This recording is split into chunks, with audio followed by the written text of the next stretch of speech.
Please come take your seats. Don't drink the whiskey. Listen, this isn't a fraternity party over here. I see you two back there.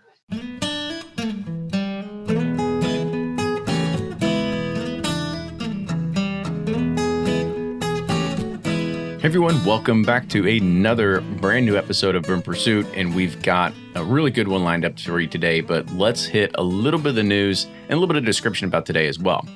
So everyone kind of remembers that Pappy heist, right? Well, some more news broke out, and that happened about a week and a half ago, but it didn't really make headlines. And that means our friends weren't blowing up our phones trying to tell us about this new Pappy heist, right? So Gilbert Toby Kurtzinger stole almost $100,000 worth of bourbon.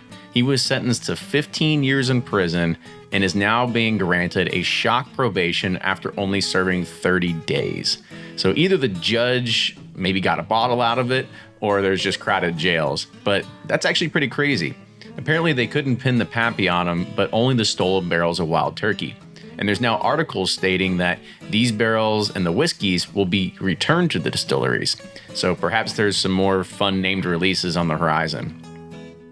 I know this is one episode that people have been waiting for. We've asked the Kulsveen family from Willett to join the podcast plenty of times in the past, but they just didn't want to do it. However, our partnership with the Kentucky Derby Museum's Legend Series was able to make this happen. So thank you to the Derby Museum for letting us bring these great events to the masses. And remember, buy your tickets for the next Legend Series when they go on sale for the next season. It's really a world of difference to experience all this in person. But today, you get the chance to hear from the man that has made Willett Distillery what it is today. If it wasn't for Evan Kulsveen's foresight to buy a bunch of aged stock from Heaven Hill and Bernheim years ago, then you wouldn't see people going crazy for 14 to 27-year-old releases of Willett Family Estate. We also get a chance to hear from Britt Kulsveen, who has been named the current president and chief whiskey officer. As a forewarning, the audio in this isn't what I would consider good or even great quality. We had issues with multiple camera crews on site. There were 2 microphones on both Evan and Fred, so the audio tends to fade in and fade out. And please also keep in mind that Evan is also in his later years in life. He's also originally from Norway, so try to keep that in mind when you listen. The rest of the Legend series, however, that we're going to be airing won't be having this issue. So this is going to be a fun one. Hopefully you get to enjoy this one as much as it was for all of us to be there in person to enjoy it as well. Now remember, if you do like this, support the show. We've got all kinds of great things such as t-shirts, we got bottle totes, we've got barrel picks, we've got patches, we've got koozies, we've got stickers. So make sure you go and sign up on Patreon to see all the new updates that are coming through there. If you also want to follow us on social media, make sure you find us on Facebook, Twitter, and Instagram at Bourbon Pursuit. Pretty easy to find us there to figure out what we're drinking any day of the week. And make sure that you are subscribing to us if you're using iTunes, Stitcher, Podcast, or Last.fm. I don't know what it is, but make sure you're subscribing to the podcast. And if you're watching this on video, make sure you're hitting the subscribe button on YouTube as well as on Facebook and you're liking us there. And if you want to get any new episodes beamed straight to your inbox and you want to know about it every Thursday morning at 7 o'clock a.m. Eastern Time, go to bourbonpursuit.com, scroll down, sign up for our mailing list, and you can get there with all the links to the show notes and everything like that. With that, enjoy this week's episode.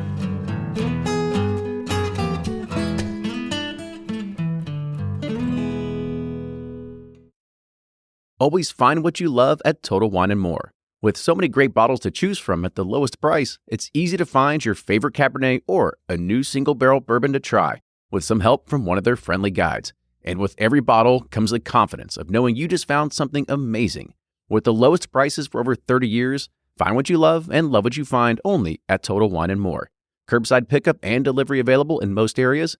Visit TotalWine.com to learn more. Spirits not sold in Virginia and North Carolina. Drink responsibly and be 21.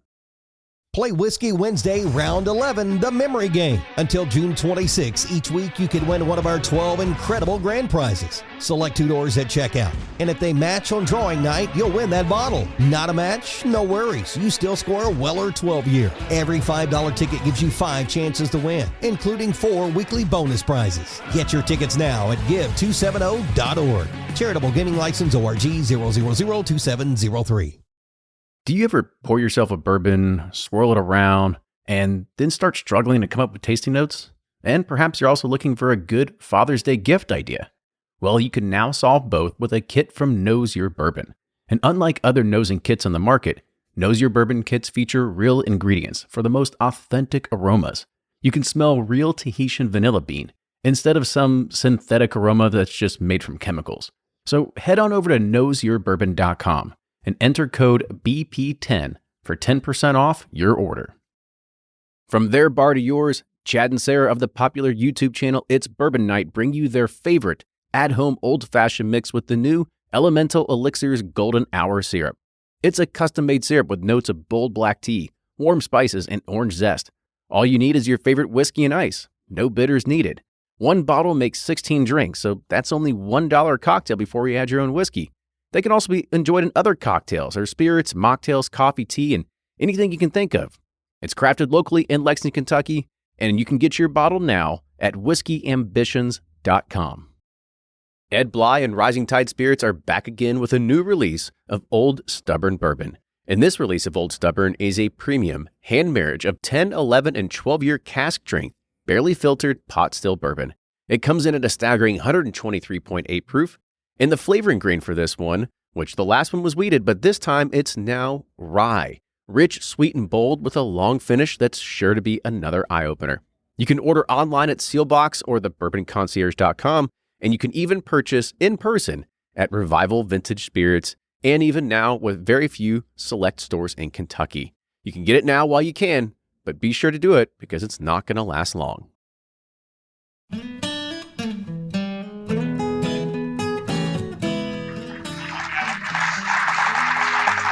Thank you very much. Thank you, everybody, for coming. This year's been about family. This is our 5th year of the Legend Series at the Kentucky Derby Museum. In years past, we did individuals talking to them about their careers and what they've accomplished. But bourbon is so much more than any one person. If you've ever been to a distillery, you've heard the stories of the Beams and no doubt the Willets. Today, we're here to honor who I think is one of the greatest palates in bourbon history, and that's Evan Kulsveen.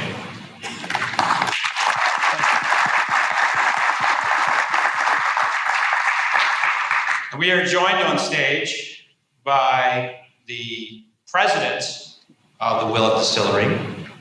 And I have not done a thorough look into this, but I'm pretty sure you're the only president of a female president of a Kentucky bourbon distillery right now. So, ladies and gentlemen, Britt.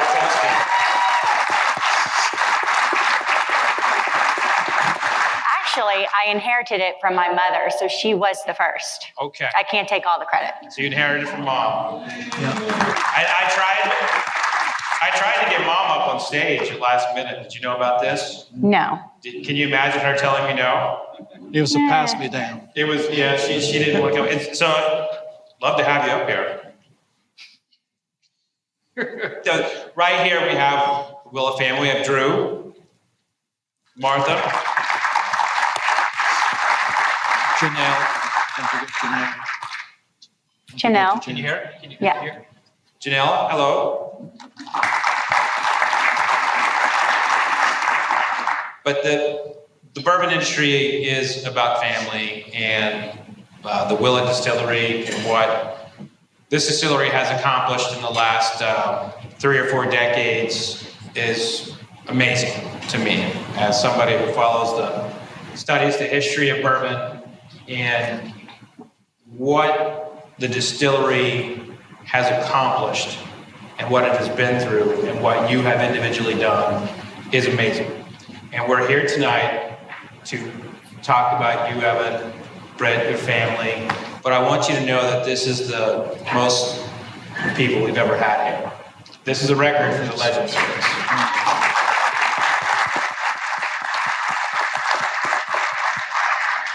They're here for you. They're here to listen to a few stories. I want to start with your childhood. Where did you grow up? Norway. What part of Norway? Hamar, which is part of the southern part of Norway. It's about 1/3 up from the very southern tip, but it's if anybody knows where Oslo is, it's about 85 miles north of Oslo. Now, I understand that when you, It's actually where they had the Winter Olympics in 1992, 94. 94.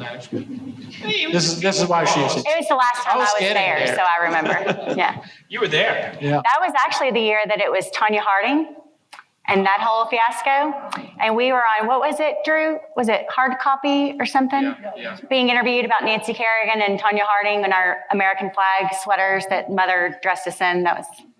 Now, did you have any role in that at all? Did you? In the sweater or in the hard copy interview? Tanya Harding. Oh, no. Big conspiracy about that. Yeah, no. And I have not watched I, Tanya yet, so no.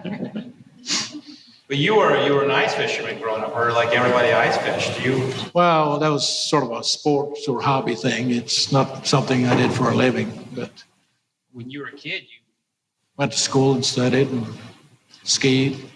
did you Played in the snow. Did you ice fish as a kid? Yeah, fell through the ice a few times. You fell through the ice a few times. Yeah. What was that like? Cold. Yeah, it was not fun. And you have a lot of brothers. 3 brothers. 3 brothers. Yeah, Were you the oldest? second oldest. Yeah.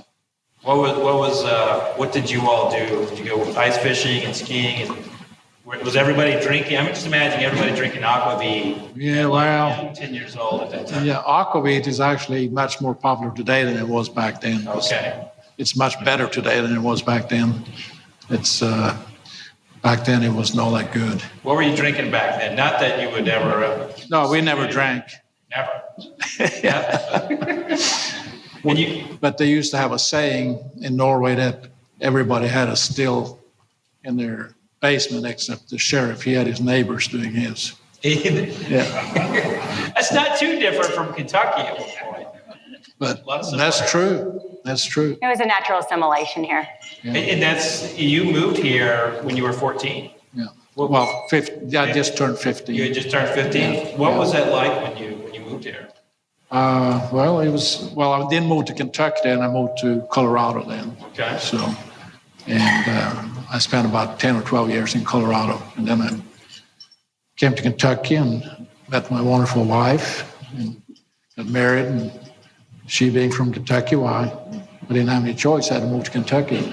Now, we're definitely going to get into that point, but one of the things that I learned about you that I didn't know is that you joined the Merchant Marines. Right. That was before I came here. And I was a lot younger then. there's a story about you becoming a chef in the Merchant Marines. Sort of, yeah. We didn't have official titles, but they did have a chef title, I guess. But he's asking you why you came into that role. Do you remember what you told me, Dad? Well, yes, but I'm not sure I should tell everything here. Listen, this is all off the record. Well, yes, I understand. That's why we're. They're drinking. No one's going to remember anything that we said. Well, I mean, it wasn't anything, The chef was basically, he liked to drink a whole lot. So he was a little too intoxicated to do chefing. Yeah. And so I did a lot of different, it was a merchant marine ship. So, I had a lot of different jobs working on deck and in the kitchen, but I spent most of the time actually ending up having to run the whole kitchen. So, it was a lot of work, about 45 people on board and 5 hot meals a day. Now, you have a tattoo on your arm. Yeah. Can we see that? Is it visible to show? Is there a story behind the tattoo? Pain. Yeah. Was that a Merchant Marine story? Yeah, it's, that was the cool thing to do was if you were in the Merchant Marines. But did you actually get a tattoo of Hawaii in Hawaii? Yes. You did? Yeah. I just remember when I got my first tattoo, I got in a lot of trouble, and I reminded him that he had a tattoo on his arm. Yeah. Didn't still go over very well. It still didn't go over very well. Yeah. Back then, that was, 60, I don't know, some years ago, so 50 some years ago. People didn't do tattooing like they do today. Yeah, now It was more of It's an art. It was more of a sailor thing then. Yeah. It's a rite of passage if you're at sea. You gotta have a tattoo. Well, that was what everybody said, so, If you didn't get a tattoo or a chicken, you can go back on the ship. Really? They wouldn't let you back on if you didn't have a tattoo? Yeah. Wow. And then you skied in college? Yeah. What was your event? Nordic combined, ski jumping, and cross country. I did some downhill too, but that was mainly it. Nice. So yeah, you grew up in Norway. Right. You moved here at a young age. Yeah. And you've had an amazing life, an amazing career. Yeah. And I didn't know this, but And amazing children, amazing children, an amazing family, wife. Yeah. amazing wife, I'm a lucky guy. and a lot of friends. Yeah. A lot of good people. We have a very big family. We're Big very family. grateful for it.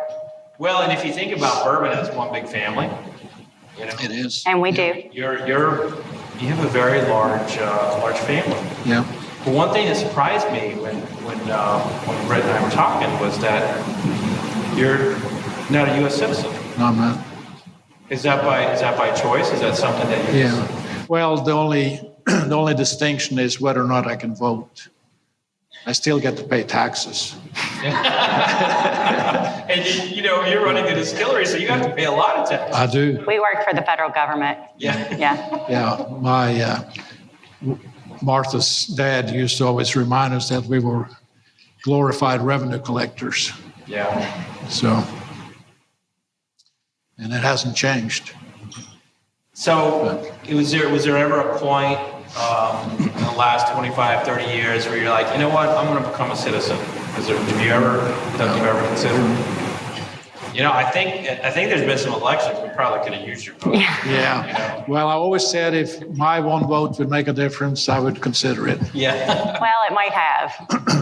Now that I do know there are some elected officials in the audience, and They got my vote. yeah. Now, Britt, I know you love your dad. You just when you talk about him, even if it's just in text, you exude a love that I think that every father would love to see in a child. One of the things you told me was like he's one of the most kindest people that you've ever met. Can you give us a story about this kindness?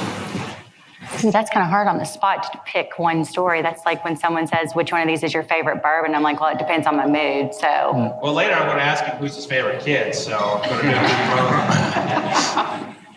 I try not to pick favorites. Yeah. We can come back to that. I think I would like to think about that for a little bit, if you don't mind. So you got to come up with something good. Yeah, I do. We'll come back to that. Evan, Yeah. since while she's thinking about bragging about you, I'm going to ask you to brag about her. She is now the president Yes. of your distillery. Right. How proud are you? Very proud. But I'm proud of all of them. So What was there a moment in seeing, because we all know Britt does a lot of the behind the scenes work, some of the things that are just kind of not glorified. Was there ever a moment where you saw her in action and you're like, wow, she's got skills? well, she does, and I'll tell you, they all have very excellent skills. You know that. Absolutely. So it's not about that. It's about trying to keep an organization moving forward. And What's she like? Because when you all eventually have a meeting, you're eventually sitting down talking about, the distillation and marketing or whatever. What's Britt like in a meeting? she's all business. Yeah. Yeah. There's no mom and dad there. It's all business, all about the product. Yeah. What about Drew? Pretty much the same thing. It's all business. Drew is like, You know Drew. You know both of them real well. Very well. You know Janelle. You know all of them. very well. Yeah. A few weeks ago, Drew was in Food and Wine magazine. He's been in Esquire. He's been in GQ. He's been in a lot of things. Yeah. He's a model. He's a model. He got all the photogenic genes. Yeah. I wouldn't say that. I would. By the way, look at these boots, everybody. Look, can you show everyone the boots? Absolutely. That is some fashion. Yeah. High fashion. Now I've noticed this about you. You're always wearing boots. I am. Is there a story? Is there a story behind that? You just Well, there is a story behind these particular boots, but about the in general is if you've ever been out to our family's distillery, any of you know, at any given moment, you're walking through grass or mud, and we will probably never pave our rock road, and climbing through warehouses and the bottling house and everything in between. And so you got to be able to get around. And if somebody gets out of line, you might need to give them the boot. a little harder to. Yeah. Very nice. These ones in particular, however, I was recently in Washington, D.C. for an event, and I went over to Delaware for the day and spent some time with Mike Jaginski, who has Jeeps for Joy. And I was talking about how I really wanted a vintage leather jacket and this and that. And he said, oh, well, you know, my wife, Claire, and I, we have vintage clothing on the side. And I said, well, of course I did not know this. And so Mike and Claire actually gave me these boots. They had had these boots for a while, and they said, you know, nobody ever buys our boots, so we'll just give them to you because we know how much you like boots and we'll appreciate these. So Mike's a great guy. he is a great guy. Those are great boots. And they, you know, one of our friends was saying that your boots are kind of like my ascots. Like, you know, it's like You got your ascot, I got my boots. I think we even match. Yeah. That was not planned, but that's cool. Yeah. So you watched your brother kind of come up the ranks. You're older. You're I am. your old sister. You watched- She's younger. She's younger. I'm the oldest sibling. Yeah. You watch Drew kind of come up the ranks and see him, you know, work with your dad. You know, the palate is not something that I don't know if it can be really passed down. You have one of the greatest palates of all time, and I feel like Drew has a phenomenal palate. picked that up. He has a phenomenal palate. Definitely. Was there something you did? Did you train him? Did you? No, I think he's done it on his own. We're watching you. Maybe, Yeah. but he's has an excellent palate. When you're picking a barrel, because you were one of the very first people to do small batching, Right. do it right. When you're picking one barrel and then you're tasting 15 or 20 others, what are you looking for to kind of create that small batch composition? I always look for something that I like. It's just that simple. It's something Yeah. that you like. Is it? Yeah, it either tastes right or it doesn't taste right. What's something that doesn't taste right for you? Oh, well, I mean, sometimes it can have a little harsh taste to it or bite or, you know, and sometimes it can be just aging that's not just going right or not long enough or, I mean, it could be many different things.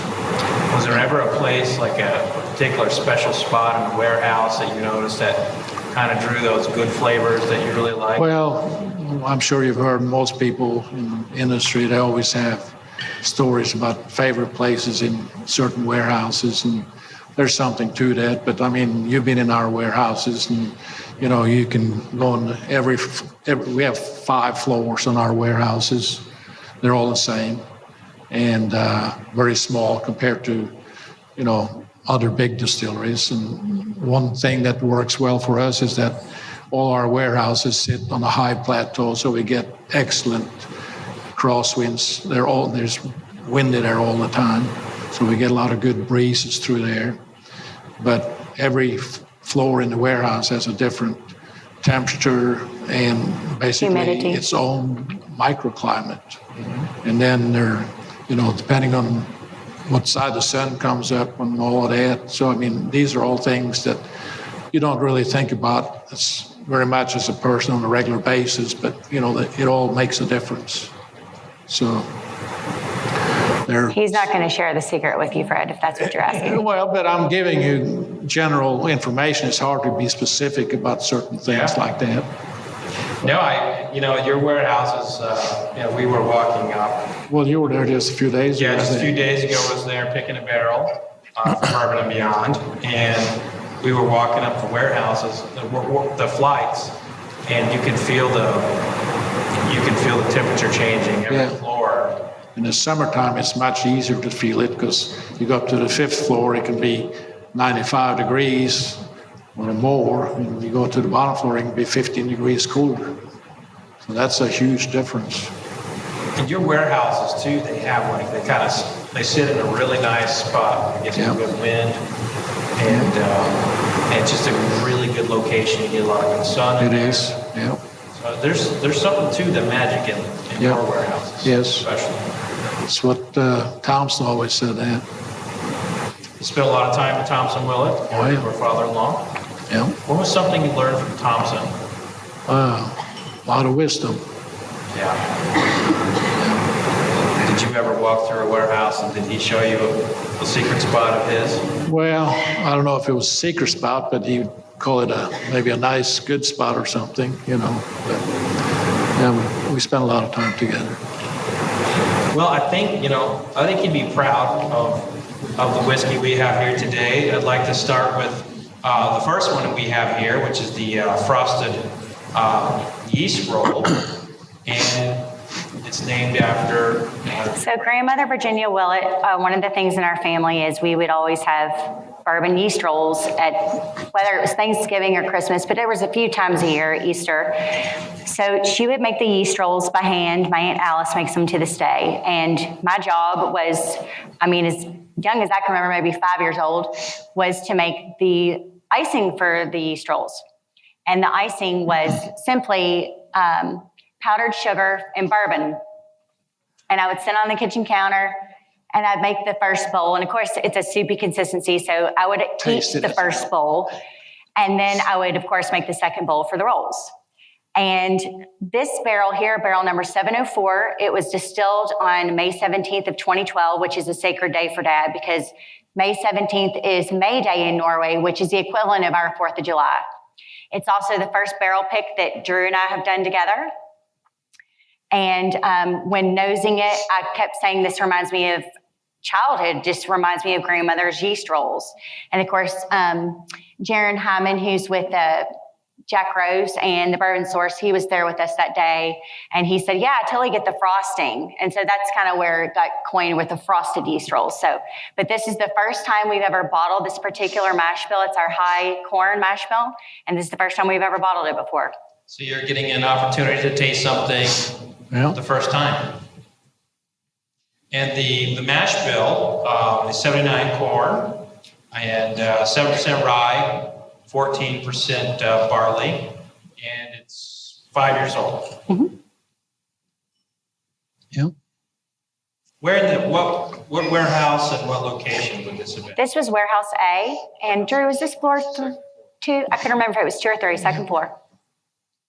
We're going to find the Willett sweet spot here in a second, folks.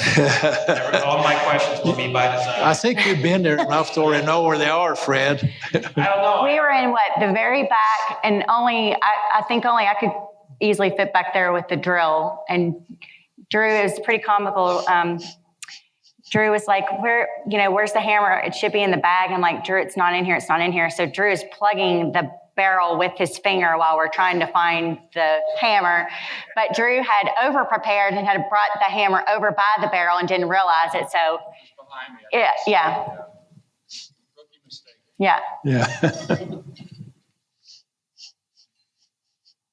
Evan, I want to now talk about, the time that you got in the business. This is how did a Norwegian get into the Kentucky bourbon business? Give us the very start. Like how did you get in the drinks business?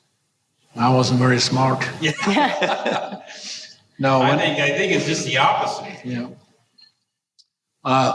When I came over here, I had always been interested in Norway. I had friends that, we distilled things together and just experimented with mostly liqueurs and things like that. But then when I came over here, went to school, went to college, and I always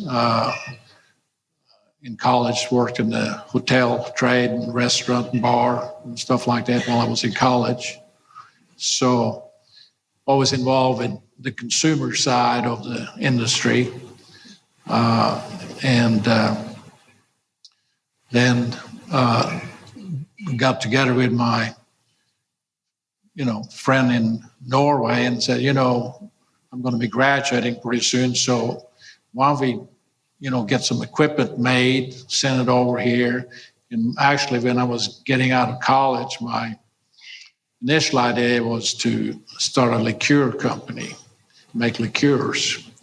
I was a little bit ahead of the time. He's always been 40 years ahead of his time. Yeah. So we made some samples, and back then Hublon was a big company in liqueurs, aero liqueurs and so forth. So I contacted them and sent them a sample and, asked if they would be interested in, some business relationship, whether it was making it, distributing it, or whatever.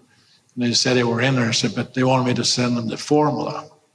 So I said, well, I don't think I can do that, So, because then they wouldn't really need me much after that. But so about, I guess probably 3 weeks later, I got a call from an attorney in Denver. I was living in Colorado at the time. Excuse me. And he said he had a colleague, a friend that was an attorney for Hublon. And so he had found out about it and wanted to know if I was interested in, doing business with some people he knew. So I said, well, I'm, just getting ready to get out of school, so I'm interested in listening to anybody, really. And so then we kind of got together and we're going to, move forward with this, but it didn't seem like it was really going to go very far. So after a couple of years working with them, I just started working on my own. And then one thing leading to another, I eventually moved down there to Kentucky and then sort of shifted where it got into where now it's bourbon and whiskey and other spirits, and did make some really good liqueurs, but we never really sold them. So that's still on the back burner. That's where it started, and it's still on the back burner. There's still a chance we'll see those liqueurs. Yeah, maybe another 30 years. Yeah. when does limestone fit in the picture? That's who I was talking about. I wasn't going to, bring them up by name or anything. But When did you move here? I moved to Kentucky in 1974. Okay. Yeah. And we got married in 1972, So How did you all meet? We met at a place in Bardstown called Colonel Hawk's. Anybody heard of Colonel Hawk's? No? And actually, Dad, didn't you think that Mom and JD were dating? That's my Right. uncle and godfather. Yeah, her brother. Mm-hmm. Yeah, I was here doing business. I mean, we're in Kentucky, but it wasn't like that. I was here doing business with her dad, and because I lived in Denver at the time, we were basically a brokerage company and things like that, and did have some of our own brands, but we represented other people too. So we had products made for us, and in this case, by the Willett Distilling Company. And so her brother, who I became friends with before I met her, we were going out to dinner, and he was going to introduce some women. He said, guys talk, So she came in, we were eating dinner, so she came in and started hugging JD, and I looked and said, JD, I thought you were going to introduce somebody to me. And he said, well, this is my sister, he said. And I said, yeah, I can see. So anyway, if that's really her sister, then I guess she could be my date. So is that how it happened?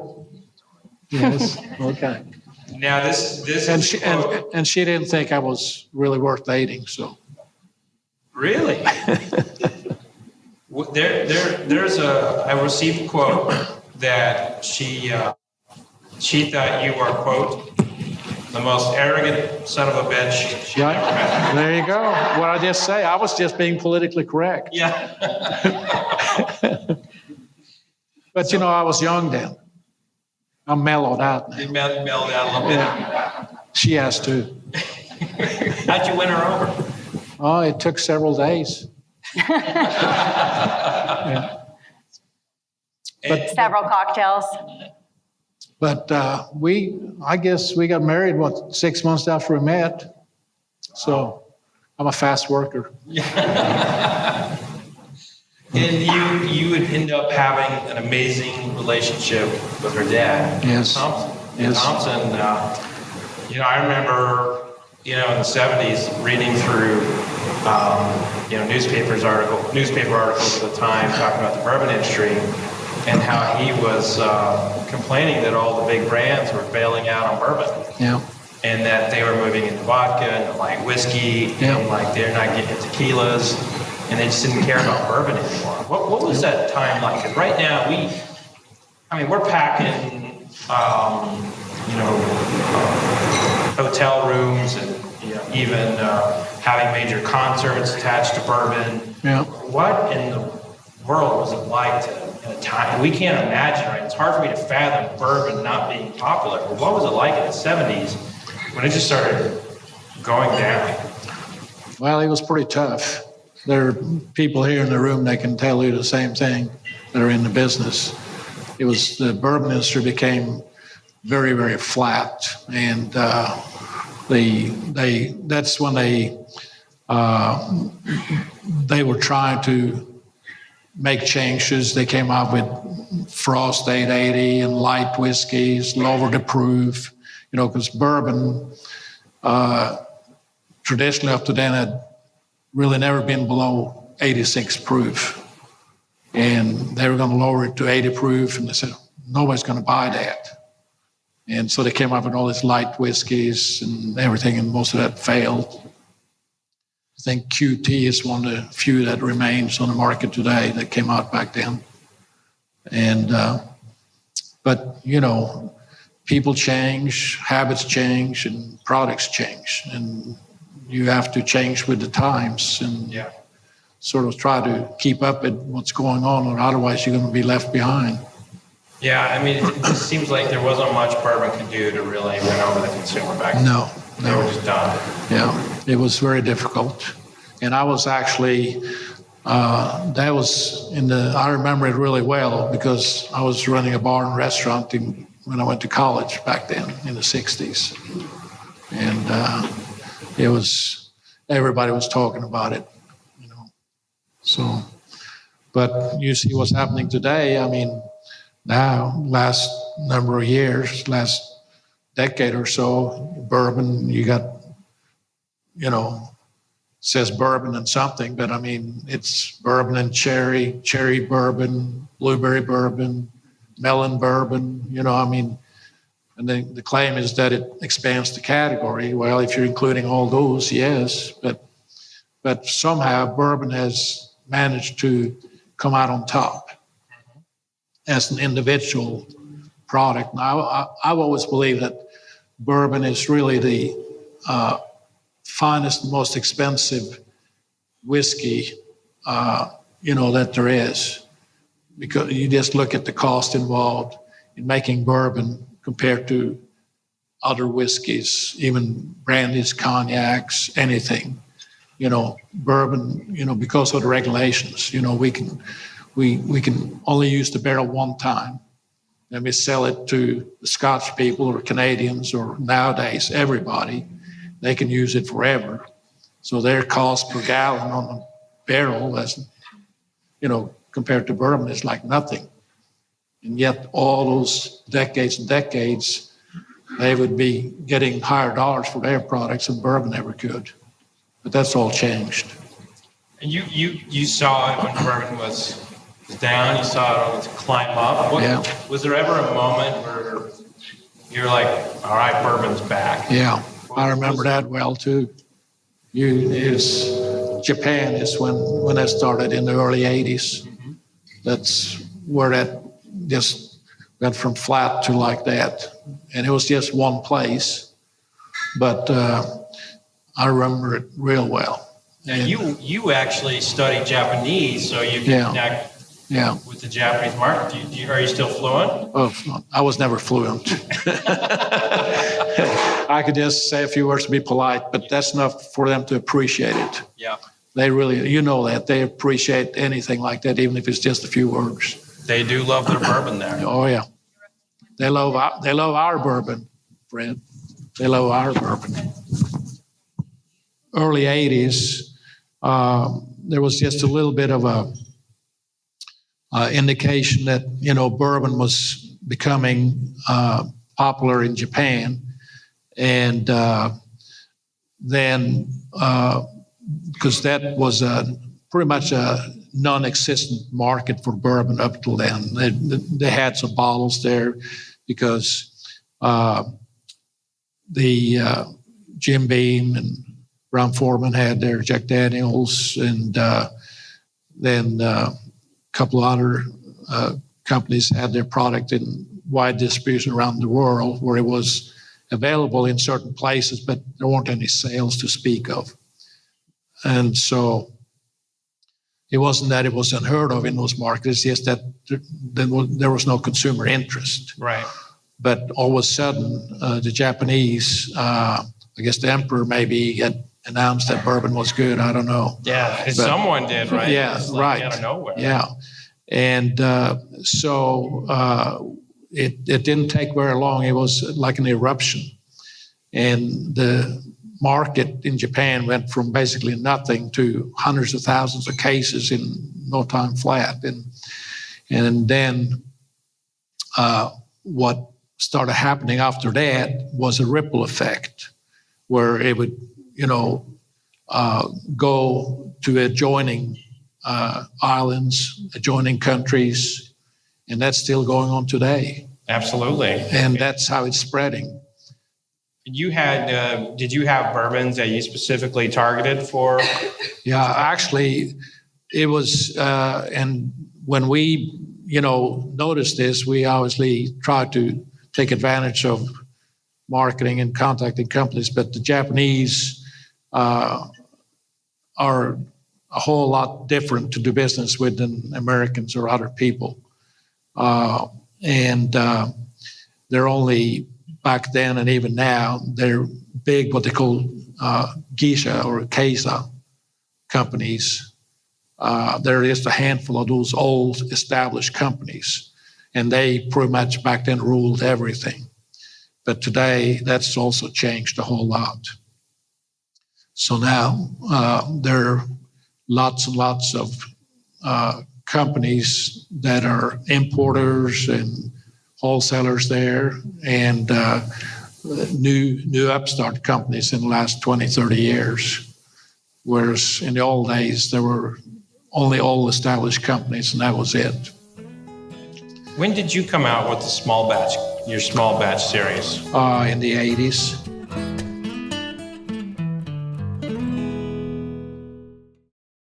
If you're anything like me, then you can't get enough about bourbon. And that's why I'm a subscriber to Bourbon Plus magazine.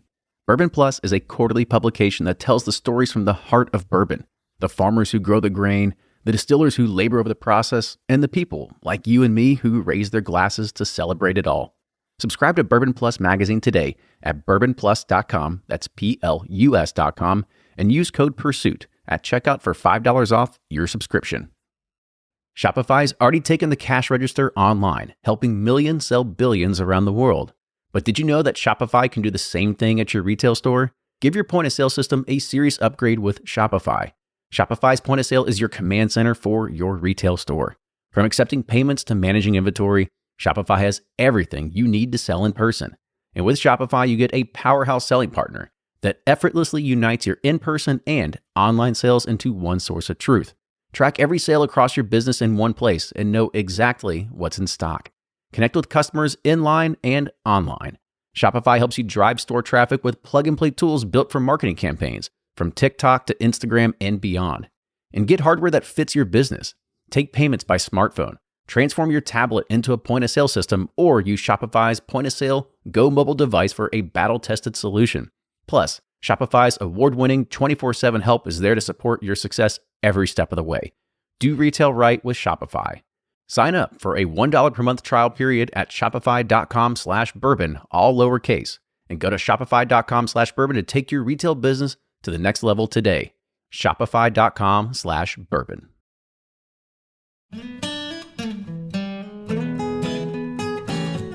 When did you come out with your small batch series? In the 80s. Was it 80, 85?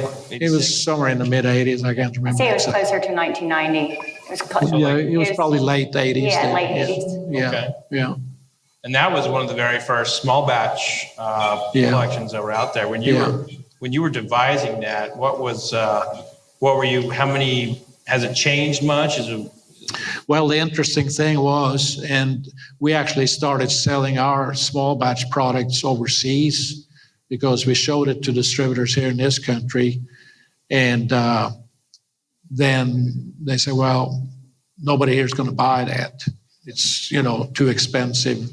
Our customers, they don't buy anything over $8 or whatever, back then, $10. And so our overseas customers, which at that time, we had already established a good overseas business. So we were actually doing more business overseas than we were in this country. Wow. The funny thing that happened to us was that's what our overseas customers wanted, those kind of products. And that's what we had to offer. And then later,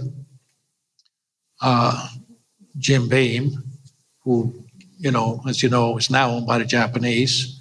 But back then, when they came out with their small batch series, 4 products, just like ours, they really are the ones that plowed the fields in this country to allow for that to become a category.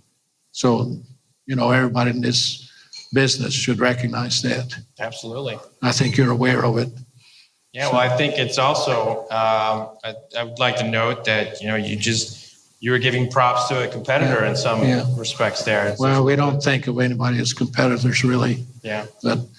But because, this whole industry is made up of families and friends. It's a small business. Even though it's a huge business, it's a small business. But so what happened then was that people, distributors in this country that had traveled overseas and seen our products in famous, like, Harrods or famous stores in London, Paris, Japan, all over the place, started contacting us when they found out where the products were coming from and asking if they could represent our products in this country. Yeah, speaking of Harrods, if I may interrupt, this is what Drew and I's childhood was like. So most kids, and Mom and Alice did take us to Disney World, so thank you for that. But most of our travels were not domestic, they were international, and they were going to the places like Harrods to check out the floor displays of our products. So our vacations, our whole life, were going around to all these various countries, which was, very interesting. It was an amazing childhood, but it would be to look at the floor displays of Dad's products. And so to this day, it's probably why when I walk into a liquor store, it's an adult toy store for me, because it's just, it's just the But one of the places that I know was difficult to get to back then was Russia. Did you ever travel to Russia in the 80s and 90s? Yes, I actually went to Russia right after the Olympics in Norway because I figured I was pretty close by. And had a little trouble on their airplanes.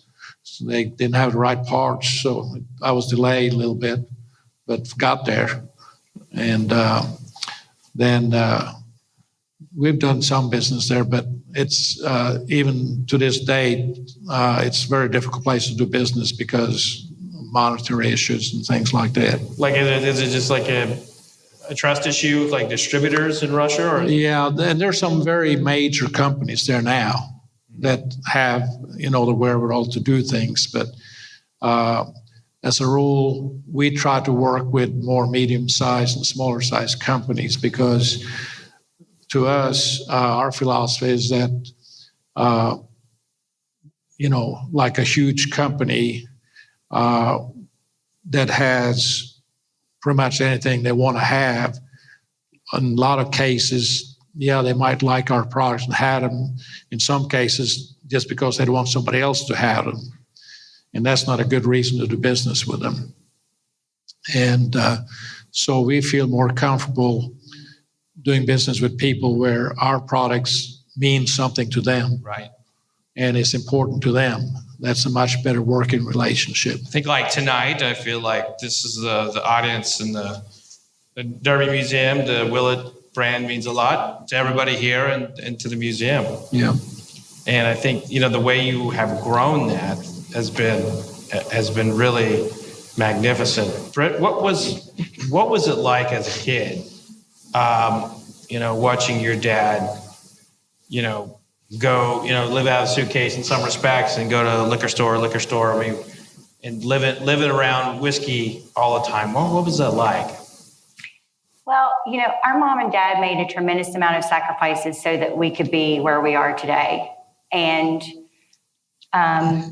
it was a magical childhood. It's something that some probably wouldn't believe. For example, I don't know how many kids were putting mealworms in minis of tequila bottles when they were however old Drew and I were. And those mealworms are 3 cents a piece. Don't drop those. Don't drop them. Don't drop them. Yeah. And, it's like whenever I walk into work every day. So, Drew's our master distiller, and then my sister-in-law, Janelle, does an amazing job running our visitor center. And, but when I walk into the bottling house to this day, when I open the door and I smell, that's the smell of my childhood. There's just this smell in the bottling house. People smell bourbon. I don't smell bourbon. It's just this smell that you can't even describe. And it's my childhood. And, of course, we never had any shortage of alcohol in our homes growing up. And I will say that, I didn't really realize what I realized today, that when in high school and I would steal bottles. Sorry, Dad. And we knew about it. Yeah, I know you did. But, when I would sneak out with these bottles, I didn't know I was probably drinking like a 25-year-old cask strength whiskey. Oh. I just knew it was bourbon in a bottle and it didn't have a label on it. Nobody was going to notice that it was missing from the cabinet. Yeah. So there's just a lot of things that, growing up that you don't even think about it because it's just a part of your life. But one thing that was also unusual for us is that, Mom, of course, she worked too. Before she got into this, she was the best social worker in the state of Kentucky. Way to go, Mom. Very, very, very challenging job to have. And, she would have dinner ready every night, and we would probably eat dinner at 8 o'clock, 9 o'clock at night when most kids were going to bed, because that's what time Dad got home from work.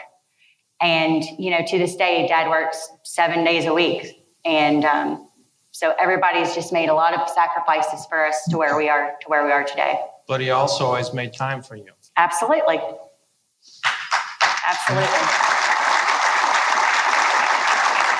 In fact, when we were very little, I think I might have been 5, maybe Drew was 3, I don't remember. But Dad took us on a plane ride from Louisville to Cincinnati, which is, I don't know, what, an hour and 10-minute car ride, just for the sake of us having our first airplane ride. That's just, who does that, Now, our parents did not have good sense when they thought that Drew and I were old enough to go to Norway on our own. I was, I think, 6 and Drew was 4. And then, you just had a stewardess that accompanied you the whole way, and you got little badges and coloring books and all these fun things. And so anyway, we were going to fly over to Norway to spend the summer there with Dad's family. We made it as far as Newark, and we had a delay of 5 hours. And we spent all of our money in the Newark airport. We bought watches, we bought pizza. We were just, we ran out of money before we even left Newark. So, long story short, you probably don't want to let Drew and I travel alone together these days with an unlimited bank account, but. Yeah, it'd be real bad today. Yeah. Yeah, especially if the airport's carrying boots, right? Yeah. That's right. But, it was great. And, a lot of times on Christmas Day, my mom and her sister, we would drive down to Florida, and we would have you'd have Christmas at the beginning of your day and then you were at Disney World a few days thereafter. We did that for many, many years. And of course, Dad flew us all over the world. I mean, we weren't vacationing just in Florida. We were going to Norway to visit our family, in Germany and Paris and London. And, my daughter Scout's complaining because she's 7 and she's never been to Paris. And, she's 7. But, we did have definitely a storied childhood. Yeah. So let us go to the next bourbon on your map there. This is the wheated bourbon, 65% corn, 20% wheat, 15% barley, 115 barrel entry proof, 5 years old. And this is all whiskey you distilled, you and your son distilled. This is, I think, isn't this your formula, Drew? Drew, I believe this is Drew's creation right here. This is Drew's? Yes. That's Drew's formula. And it's probably our best whiskey, I think. So. This is delicious. Now, when you're tasting his distillate or some he's bringing to you, do you ever say, "No, not good enough. Bring me something back"? Not if it's our whiskey. Well, when he brought me that and I tasted that, and I told him we need to double the production. He did. That's good. That's good advice. And I believe I tasted some barrel samples of this the other day. Yeah. It was fantastic. Yeah. What's a note that jumps out on this for both of you? What's a note? To me, that jumps out here? it's just both gentle and elegant. It's very soft and mellow. It's just really excellent and has full body. It's very nice. Yeah.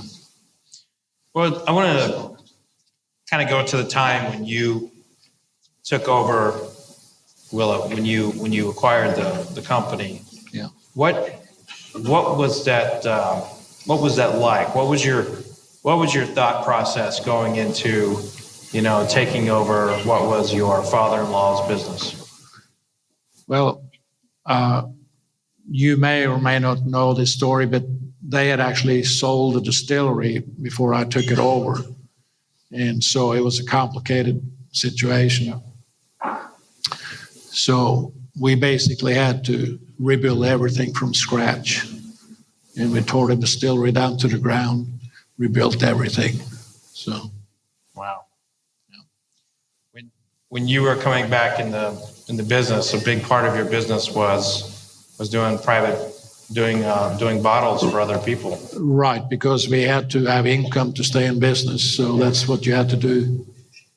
What were some that you can tell us? Like, I'm sure you had to sign all kinds of non-disclosure agreements. But what were some of the bottles that people here might recognize? Actually, Fred, we never did. You never signed any NDAs? No, we're not big on signing contracts. Oh, that's great. When I came in this business, I was very fortunate. That's great. I was, in the old days, they used to have people, this business was always built on your word and your handshake. Yeah. And if that wasn't any good, you weren't going to be in business. Who were some of the people that kind of you worked with? So whenever we work with people, we just have an understanding, verbal agreement, and a handshake. And if that isn't good enough, you're not going to get it better by signing something. And that's how we've always operated. We never had problems with anybody. That's fantastic. Yeah. Now everybody wants to give you like 5 agreements on something. Yeah. When you were starting out and you had to acquire bourbon from other distilleries, right? What were you looking for, during that time frame of, what kind of whiskey were you looking for? Mostly, obviously, good quality whiskey, obviously, needless to say, but almost all the whiskey that we acquire from other distilleries were old whiskey because at the time they didn't market it, they didn't know what to do with it, and we actually would buy just old whiskey because that's what our customers wanted, because we had built a tremendous business overseas for those kind of products. And it was many years before everybody else started understanding that. And at one point, we're such a tiny company in this industry, but when rye became popular again in the beginning of the 90s, everybody thinks it was much later, but it was in the beginning of the 90s. Just when I became aware of that, I bought up all the old rye whiskey I could find. And we actually ended up having more old rye whiskey than all the other distilleries in the country. Wow. Yeah. Were you getting some of that? Was that some of from like old Pennsylvania distilleries? I can't tell you where we got it, Fred. I'm sorry. But it was really good whiskey. Those handshakes, wasn't it? Yeah, Yes. handshakes. Yes. What was there? And it wasn't very long afterwards, everybody hated us. Yeah. Because you had all that stock. Right. Was there an age limit on that you would look like you wouldn't go for anything under 8 years old or? Well, most of the old stocks that we bought would run from, we did buy some younger just for certain markets, but, Okay.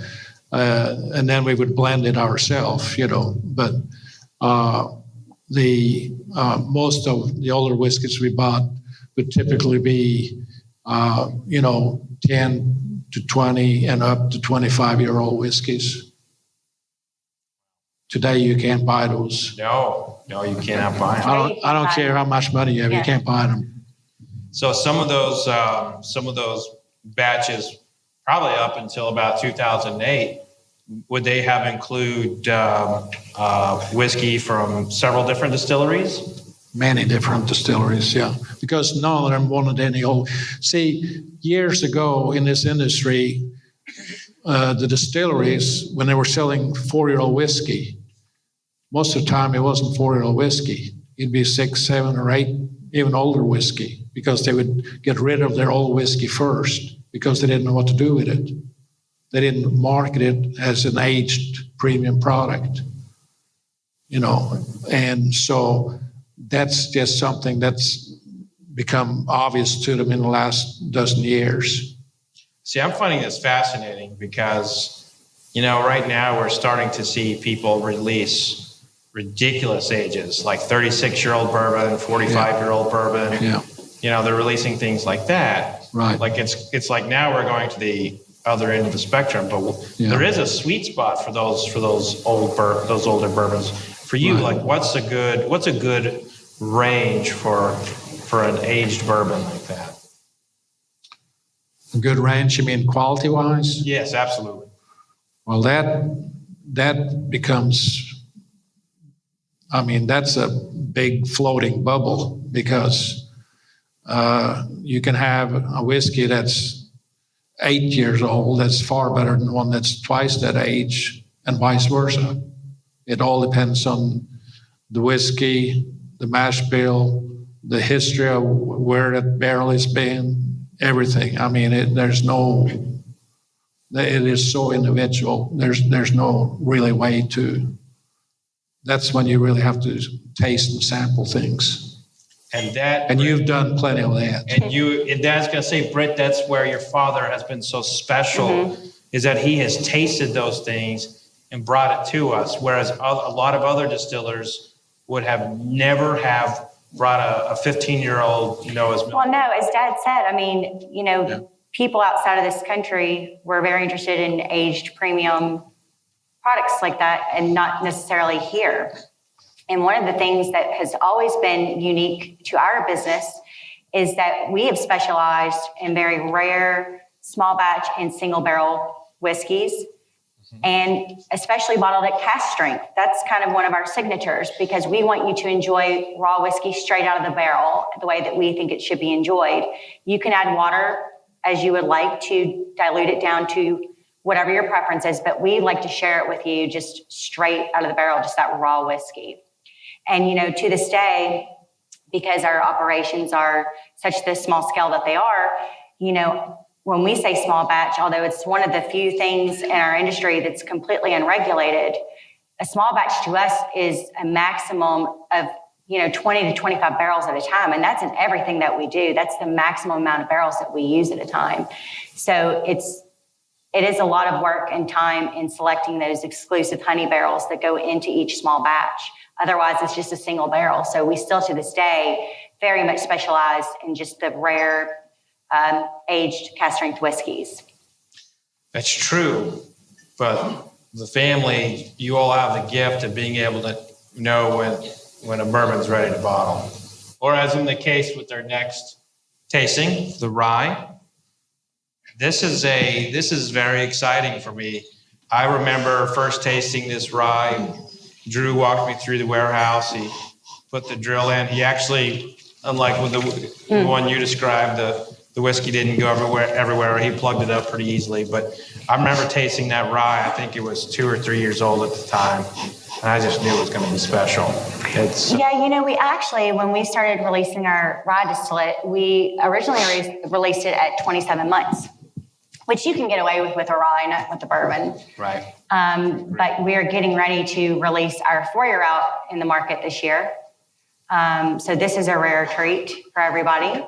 Yep. So this is a 6-year-old rye from, this would have been one of the very first distillates coming off the still there when you all started back up in 2012. Mm-hmm. The Mashbill is 51% rye, 34% corn, and 15% barley. The barrel entry proof is 125. That is no longer the case. You all are 110 Well, now. the bourbon, with the exception of the wheated, the bourbon goes in at 125, the wheated goes in at 115, and the rye goes in at 110. Yeah, so the rye it goes in at 110 now. I think the rye is just phenomenal, but I'm a rye girl. We get a lot of praise on our rye whiskey. Every time we taste, they want to applaud. Yeah. That's a good thing, right? You've earned it. It occurs to me that, this is tasting this product. I wonder if you could,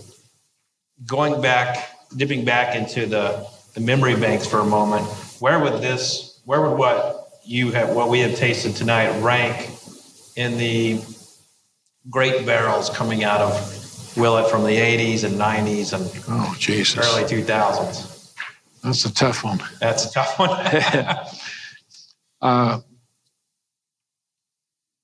I think we tried to, the older whiskeys that we used to acquire, years back were heavier bodied whiskeys.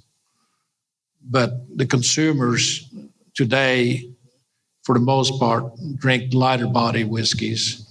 But we try to still maintain as much, body in our whiskey as possible, because personally, I like a heavier body whiskey. And you talk about that all the time, Fred, about people comparing their whiskey in the 70s, and then today you talk about that all of the time and what's changed. And And the only reason that these aren't as heavy body right now as the older stocks that we bought, acquired years ago, is that these are only half the age. But they'll gain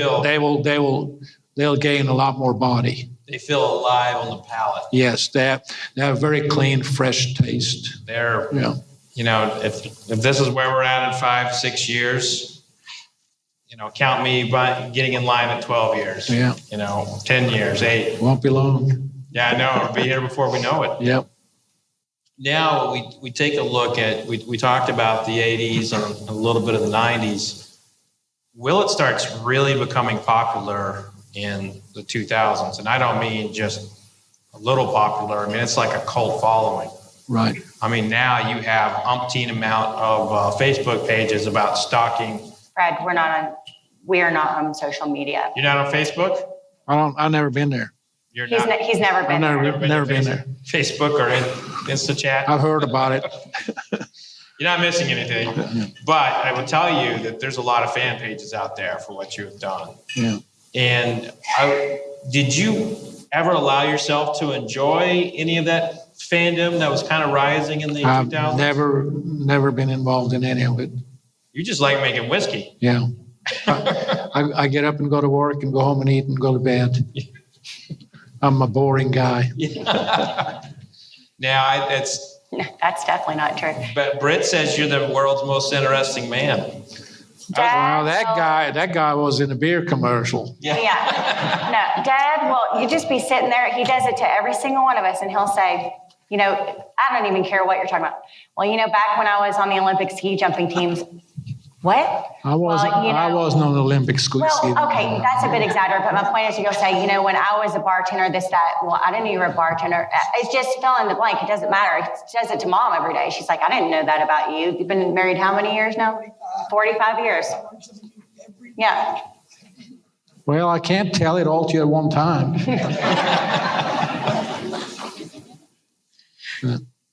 But the amount of interest in Willett and what you have done, I can only think of one other brand that had the equivalent of that in the past 25 years. That would be Pappy Van Winkle.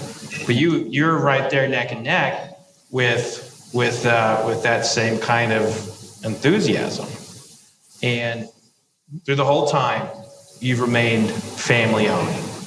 Right.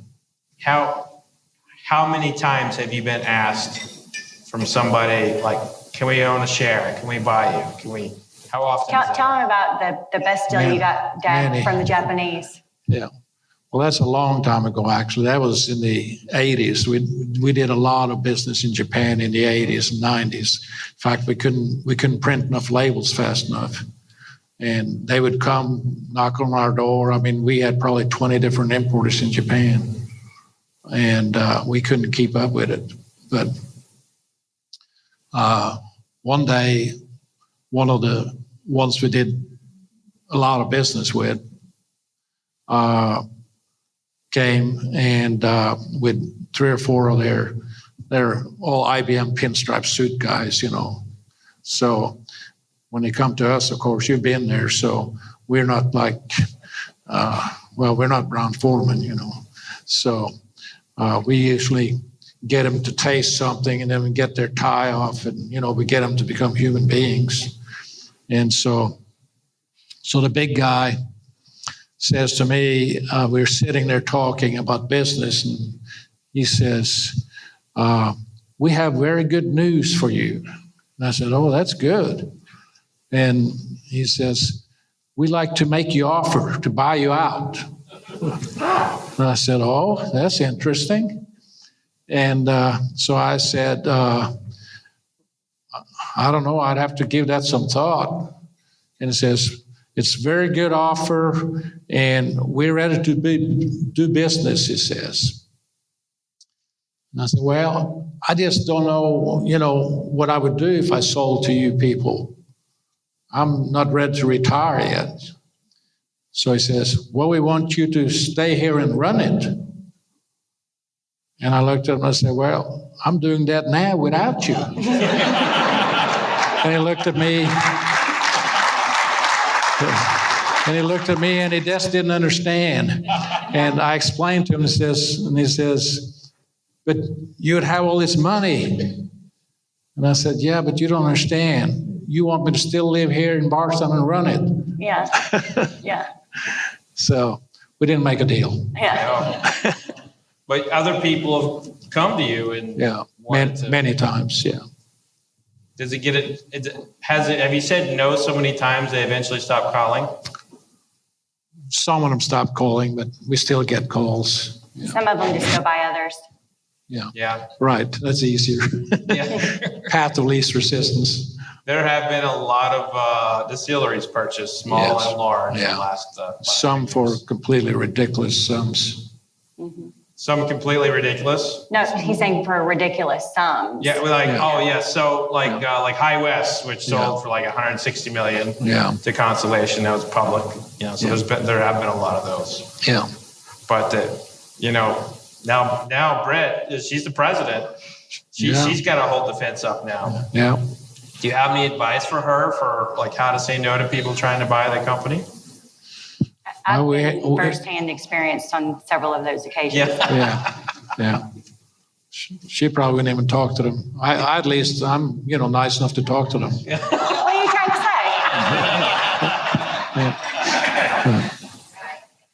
Well, it's effective if you don't talk to them. You know, you don't ever get the offer. So. Yeah, I'm not a non-responder. That's not something I'm known for. But I will say that, you know, as Dad always says, that family business is not for everybody, and it's the toughest business to be in. And that's true. And, you know, we're just very fortunate that it works so well with our family. And I love that, you know, I can pretty much say anything and I don't think I'm going to get fired. And, you know, we're not worried about hurting each other's feelings. It's just a very transparent operation and it works really well for us. So we don't have any plans of changing that. You know, we have the 80th anniversary coming around here. Yes. And I would like to we would like to personally tthank our friends from Jack Rose for donating this for us. Where are they? This evening. See Jared in the back? Stand up. Jared, where are you, Bill? Good friends of mine. Bill just donated it because he wants everybody to find his face on the bottle.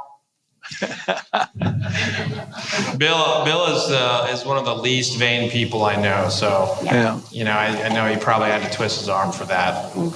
Bill's been a big supporter of Willett. Yes, he has. I remember when Jack Rose in Washington, D.C., which is, I believe, the world's best whiskey bar. And I do believe that. You know, it's filled with mostly Willett. Yeah. You know, it's funny, like you did used to go in there and there'd be like 3 or 4 shelves of Willett. But as the popularity has hit, it's like those shelves get a little smaller every day, I feel like. Yeah. I think they got some senators drinking a little bit of Willett back there. Yeah, we know there's some of those. Yeah. You definitely know you got some senators drinking the product. Yeah. Well, hopefully it helps them make better votes. Well, that would be good. About the 80th anniversary is a 4-year-old. It's 72% corn. Bottled and bond. 13% rye, 15% barley. Bottled and bond. That's the original Willett Mashbill. And that's really, really what I would call an excellent traditional Kentucky bourbon whiskey. Mm-hmm. It's really what Kentucky is all about. It noses like it's much older than a 4-year-old. That's the thing about this one. It's like it. We talk about it. And Fred, when the Willett Distilling Company years ago, you know, Old Bardstown was one of their big brands. That's right. And at one time, Old Bardstown was the second biggest selling brand in the state of Kentucky. And the biggest seller they had was that Mashbill right there at 100 proof bottle and bond. It's got some complexity to it. It's really good whiskey. I love this whiskey. Yeah. It's one of those where you see it pop up on the secondary market every now and then, and it sells for like 4 times the amount that you would have initially charged for. Yeah. And that's going a little bit to that popularity. Is it difficult being so loved by, you know, in the whiskey community, because you don't see many bad things written or said about your whiskey? Does that? Well, they probably have plenty to say after tonight. But it's one of those, for the long time, like the Yankees won all the championships. And if you listen to the interviews, they would always say that it was harder being on top. It was easier coming out from the underdog. Is it hard? If you're on top, you can't really go higher than on top. And you all have seemed to hit with your whiskey releases at the top like every year. And it's like, that's hard to do. We're just getting started. Yeah, but you're right. It's very hard to do and keep doing. That's the hard part, is to keep doing it. What is that the biggest challenge? It's a big challenge, but we have lots of other challenges too. Britt, earlier I asked you to tell me the story about your dad. It's been some time. Have you had a chance to think of one? We can go to the audience for questions, and we can follow up again if you like. Yeah. Well, he's really pressing on that story, Britt. He must be waiting on some dirt to come out here. I know, and I'm trying to really behave myself, Dad, so, Don't drink anymore. How many mash bills do you have and how many strains I'll of let you yeast? answer about the yeast. Okay, well, actually, I will, I think, if I'm not mistaken, we do about 4 different mash bills on bourbons and 2 different mash bills on rye these days. And I like for Drew to answer your question on the yeast because that's more in his expertise. But I don't tell them all the secrets. We use one yeast. yeah, So we Yeah. on the mash bills, 4 bourbons and 2 ryes, but we use one yeast. yeah, that's right. I do know we use one yeast, but that's enough details on that, I guess. How many Well- jobs did you do before the kids arrived? Oh, boy. I had to do all of them. Yeah. I don't know how many that was. Any future consideration on mash bills that he's working on? We always have thoughts about those kind of things, but that's sort of long-term things because it gets involved very quickly when you start. I think I know what he was wanting to know is if you were experimenting with any flavored whiskeys. No. Not flavored, no. No. Any new expression? I think are we asking about, is there going to be another XCF in the future? Is that maybe what the question was? No, I think he was asking about possible new mash bills. Is that what you were saying? Yeah, Drew said 6 isn't enough. Yeah.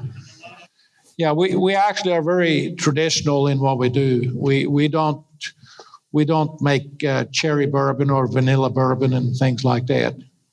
Yeah. Yeah. Well, We're never like to end on a flavored whiskey note, but yeah. I honestly, I wanted people to get to know you tonight. I wanted people to learn about your background and the skiing, the Norway, the fact that you came up through the ranks and won your wife's heart and raised 2 beautiful kids and you have a great family. I wanted people to get to know you. Everyone knows your whiskey, but tonight was an opportunity to get to know you and learn that passion that you have for bourbon, the passion you have for your family. Britt, you've got an amazing father. And I would like to end the night on a toast. After this toast, you will be able to speak with Evan shortly. Like we'll be kind of mingling around. You'll see us out there. There's still bottles for sale and everything, but this night was all about you and your whiskey and your family. And please just grab the glass. My God, none of you have anything left. For God's sake. We got to start reminding people to save something for a toast here. Yeah, looks like they poured a pretty short shot. And Fred, I just want to say too, thank you for being a vessel for helping us learn more about Dad. Dad and I recently have been having a lot of Lexington adventures. I will just say that we watched my gas tank very closely. We did have a few Seinfeld moments together, but I have learned a lot about Dad over the last 6 weeks, and I'm just glad that people were able to have a night with him as well tonight. So thank you for your consideration and for facilitating all of this. We appreciate it very much, Fred. But this night's not about me. And we really appreciate all of you coming. It's a big honor to be here. Yeah, skull. Yeah, Happy skull. laugh. Skull. So, ladies and gentlemen, thank you again so much. One more round of applause. I guess that does it need to be turned up, Fred?